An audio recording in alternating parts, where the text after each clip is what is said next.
All right, our last talk before the panel will be Dianne Bettin. Dianne has returned to consulting after retiring from her position as HR manager and controller for LB Pork in Northrop, Minnesota. So Dianne is going to share some of the wisdom on importance of improving company culture to create employees who care. Help me welcome Dianne to the podium. All right, there you go. Forward, backward, there's your pointer. All right, I'll turn this one on if you want to walk around. Forward. Yep. There you go. Okay, good afternoon. I know I'm right between you and beverages, but luckily I talk fast. It seems like a lot of our speakers today talk fast. I have had a lot of experience in this industry. I've been involved in the industry for over 40 years, and I'm very happy to report that my children are both still involved in the industry. Some of you might know Tyler and Marissa are in different areas in the pork industry. And then also, because I usually talk on foreign labor, usually I'm up here talking about foreign labor visas instead of this area, which I have a lot of experience with human resources. But I'm happy to say I have some of my people here I was the American mom when they came to this country, and that's Edison and Leandro. Was happy to see them here today. So we all know that attracting workers are difficult, and the challenges that we face in this industry. We have a limited labor pool, low unemployment rates in rural America. Farming's hard, dirty work. It's over 40 hours lots of times, so you have to work weekends. Pigs eat every day. It can be a hard sell. You can't work remotely when you're working in a barn. Limited opportunities sometimes for advancement on smaller farms. And then profitability swings. We can't set our prices, so it makes us harder sometimes to pay the wages that some people are expecting. Why does it matter? Like I said, I've got 40 years in this industry, and I don't know if some of you probably remember pseudo-rabies, but one of the last farms to break in Minnesota broke because they thought the farm was vaccinated until they found the vaccine in the attic at the barn. So that kind of demonstrates what the horror stories of bad employees, or the farm when I was doing Pig Champ consulting, and they kept having more ingredients than they thought they should have, and we found out that their person grinding feed was not putting all the additives into the rations. And nowadays, of course, the biosecurity breaks that we find from employees not taking and following the protocols. So company culture. Your employees will care more if they know you care. So what is your company culture? Can you encourage a family or team atmosphere? Create perks that are unique to your company.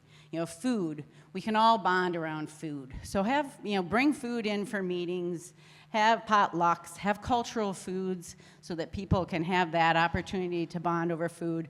Have outings, picnics, soccer games, bowling events, after work gatherings. The possibilities are endless to get those people working together on different levels. Bring games in for them to play during breaks. I really liked Alex's talking about doing the quizzes. I think that that's a real fun way to entertain, give prizes, and then also be educating at the same time. I would just say make sure that if you have multicultural teams that you're doing those quizzes in both languages so they're seen as fair. And Alex said that is what they do, but I really like that idea. Sponsor company sports teams, soccer leagues, pool, darts, etc.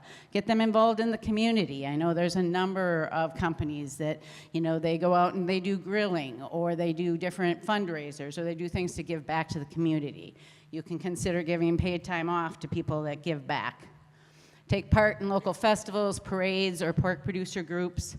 We're finding a lot of our local pork producer groups, it's harder to get people involved as there's fewer and fewer companies in the areas. Get those employees in those groups so they can understand the importance of promoting our product. Give birthdays off, consider it a floating holiday. Those are just some of the things that you can do to help create that company culture. Multicultural teams, so this is back to my talking about foreign labor visas. Things to think about before utilizing foreign labor on any kind of visa. You need to think about how you're going to help those foreign workers fit in with your workforce and assimilate into that work and everyday life here. Housing will need to be provided, or assistance locating housing before they arrive. It's especially difficult if they want to bring their families. So lots of times they don't bring them right away, but it's tough to be away from your family for 6 months or a year at a time. So think about those things ahead of time. Transportation, how they'll get to work, get groceries, etc.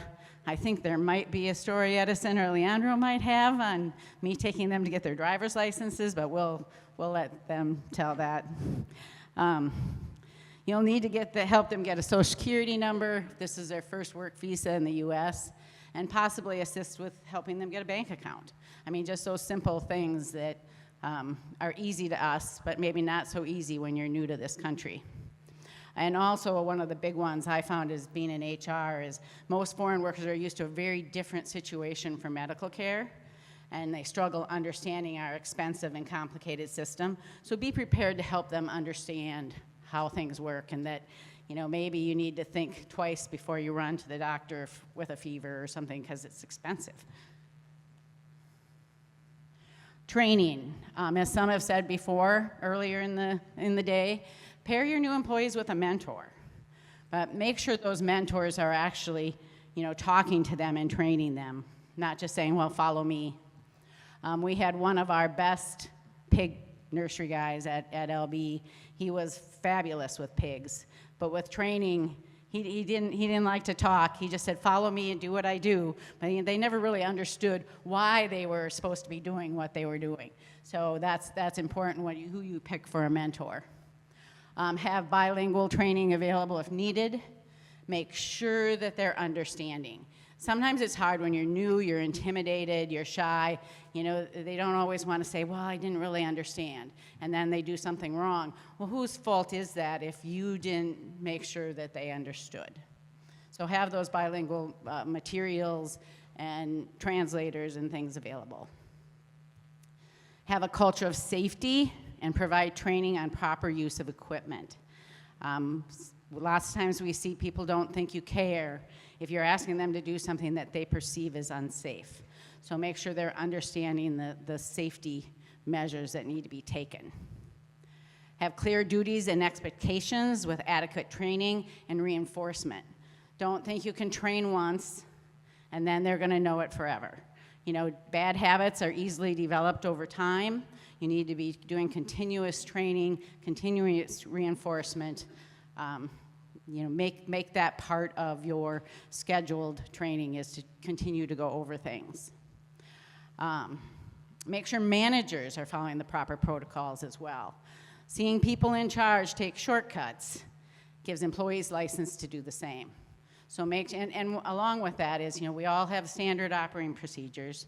Make sure your standard operating procedures actually speak to how you want things done in the farm, not just to the audits. So when you're training on standard operating procedures, make sure you're involving managers in those, and maybe you're tailoring them to make sure that they match up. So you're not teaching one thing in the office, is what I was doing. I was teaching in the office. They need to also be reinforcing those things in the barns. So make sure that they match up. Give them the reasons why you do what you do. Share numbers, production, and financial with them, and help them understand their part in the big picture. Lots of times, employees will see money being spent. They think that, the farms are just rolling in money, and they don't understand that there's lots of those years where you're rolling backwards. So it's helpful for them to understand just day-to-day farming as it is. And I know you're going to have some employees that they want to see those numbers. They want to understand. There's going to be others that they just want to understand what they're supposed to be doing. Meet with the employees, find out what motivates them, and provide cross-training to those who want it. Like I was saying about getting the right people on the bus. Sometimes you'll hire someone to be a pig guy, and they're an okay pig guy.